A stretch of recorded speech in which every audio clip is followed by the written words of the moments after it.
Hey fam, it's been a minute. And if you're wondering where I've been, honestly, same. I didn't plan a break. I didn't prep a see you later. I just didn't post. And that, for me, is actually a win for response prevention.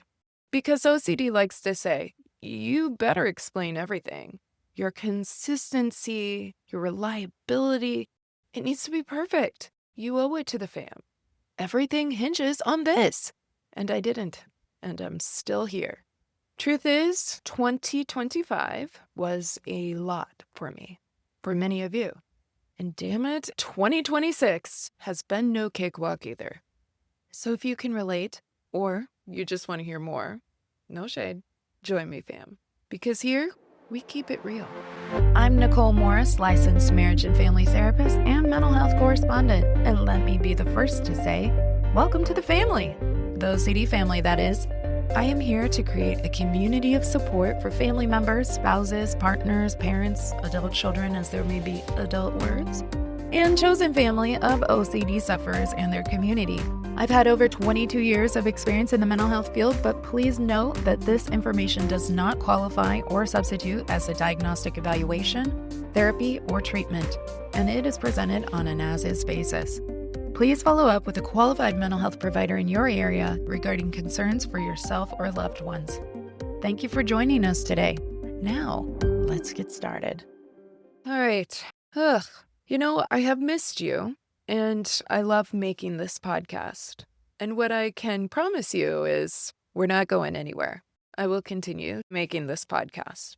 In fact, I even have some amazing interviews already in the hopper, including a great episode with the fantastic Dr. Michael Greenberg and a really helpful conversation with Michael Parker on ICBT, just to name a few. And honestly, by this point, I had planned to have them published many times over, fam. But alongside that intention were family illnesses, personal setbacks, holidays that weren't exactly joyful, although they had their moments, and constant global overwhelm. I find myself asking, is the world worse off than it's ever been? Because we've had some dark periods, but shit. Or is it the fact that we can update from our phones in a split second, go live, tweet, post, comment? Is the over accessibility in some ways the problem?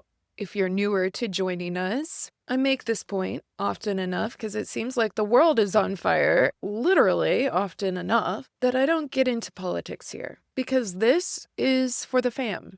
It's a podcast on OCD and OC-related disorders, also known as OCRDs. And while there's a broad spectrum where you can go and get commentary, reporting, opinion pieces, literally whatever you want to find, you can find it, and things you don't want to find, you can find it. In contrast, there are very few spaces for the OCD family community where you can gain evidence-based learning, resources, and support. And so I really, really try to stick to that. But talking or not, I want to honor the heaviness, anxiety, frustration, hope, and every feeling in between. If anything, I think it's a reminder that self-compassion and giving ourselves grace to be human, especially overwhelmed humans, or scared humans, or concerned humans, or intrigued humans, I don't know.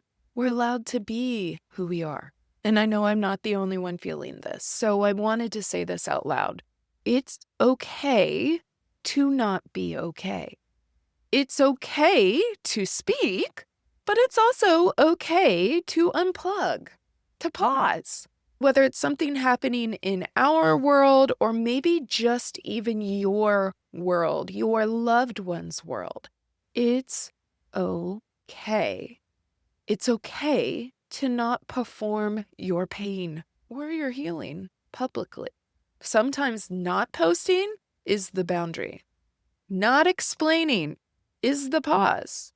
Or for me, the response prevention, which I think we can all agree is the hardest part of exposure and response prevention. Sometimes silence is rest, and sometimes disappearing for a bit is the most regulated thing you can do. On my YouTube thumbnail, I said, "Did Nicole ghost the fam?" I don't think I ghosted the fam, and I haven't ghosted myself. I think ghosting speaks to an intention to leave someone without any explanation. But did I disappear? Did I need to take a beat? Yeah, and I did. I'm a mom, sister, daughter. I may be a practitioner. I may have a podcast, but I'm also human. And what I've learned, whether it's with my OCD or just life in general, I'm much better off when I stay present and do what I need to do to regulate in the present. Sometimes it's going to be focusing on work, working on proposals, working on a podcast studio, which if you've caught any pics on social, is something that will roll out in 2026. It's been a fun project. And sometimes it's going to be, doing nothing, because that's something, especially if we're just really used to doing.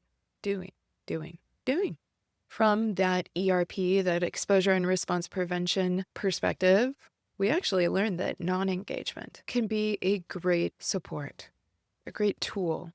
So, new year, same fear? Yeah, I'm sure, for many. Because guess what? OCD is not Cinderella, and it doesn't turn into a pumpkin at midnight. It doesn't just dissolve on January 1st. In fact, it may even feel louder now because it's a new year and there's transition. And maybe you're going back to school or starting a new quarter at work, or maybe it's a new semester. Maybe it's a new deductible, a higher premium. It's a rent that's due. It's a mortgage. I don't know. Fill in the blank. Could it be a new chapter? Sure. But it also could be a new pressure, a new resolution. Ugh, gross. And OCD is opportunistic. So what does it do? It's like, hey, boo, an opportunity to reassert control. But here's some good news. We don't have to obey the fear just because it's familiar, just because it's big, just because it's distressing, and just because it's still here, or even if it's growing. That doesn't mean that we or our loved ones are destined for a life of pain and suffering. I say this not only as a clinician that has had the honor of walking this road with many clients, but also as an OCD warrior myself, not realizing until a good 30 years into my disorder that my anxiety was really just OCD in sheep's clothing. Because I'll admit, there were times where I was like, shit, I have peaked too early. Life is only going to get more anxiety-filled and distressing from here. And now, I can truly say I'm subclinical, which you might be like, translation, Nicole? It's simple. This shit, OCD shit, it doesn't get in the way of my functioning. It doesn't keep me up at night. It no longer calls the shots. Because at one point, family, it did. And I'm very thankful for that. So if I could go 30 years going, whew, I guess this is what it's going to be for me, I'm here to tell you it doesn't have to be that way. But don't just take my word for it, because my anecdotal report isn't just a fluke. And we know that because we have decades of research backing exposure and response prevention, inference-based CBT, acceptance and commitment therapy, medication research, and more. Relief is possible. And better yet, recovery is possible. So I'm going to be listing some resources over on this episode's blog at ocdfamilypodcast.com. They're going to point you in the direction of the International OCD Foundation and ICBT.online, where you can learn more about the research, treatments, and access worldwide provider info for you or your loved ones. But additionally, I'm going to list some of the free resources, pods, and channels I recommend for learning, whether through bite-sized reels on Instagram, quick posts you can swipe through, or research roundtables on YouTube. There's actually a really cool community, many led by my friends and colleagues, many past guests here on the pod. So you are welcome to check them out too, or comment if you're watching on YouTube or you're listening on your favorite podcasting app. Comment your favorite, because hey, let's keep it real. The fam keeps it real. We got your back.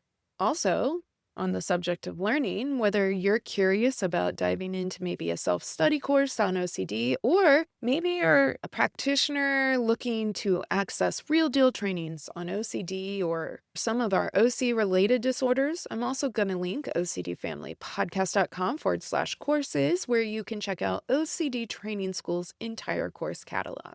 OCD Training School works with many of our field's top specialists to provide CE-eligible trainings for master's and doctorate level providers. That's huge because I feel like, I don't know, my psychologist friends out there can tell me, but sometimes it's harder to find CEs for them. And when you use my link, ocdfamilypodcast.com/courses, you are helping to directly support the OCD family community at zero extra cost to you. So that's pretty cool. You can get quality training and help the family grow here while you gain helpful tools and resources for relief from OCD.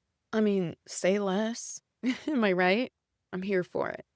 Also, no matter where you're at, if you're finding yourself bogged down by OCD or OCRD, if you're like just surviving from one community crisis to another or feel like hope is shrinking, I get you. I hear you. I am you. But also know that you are not alone. You're still here. I'm still here. We are still in this together. And we can bear this. We can. And we are. Even if we feel restless and discomfort and distress, we are bearing it. We don't have to like it. We can grieve it.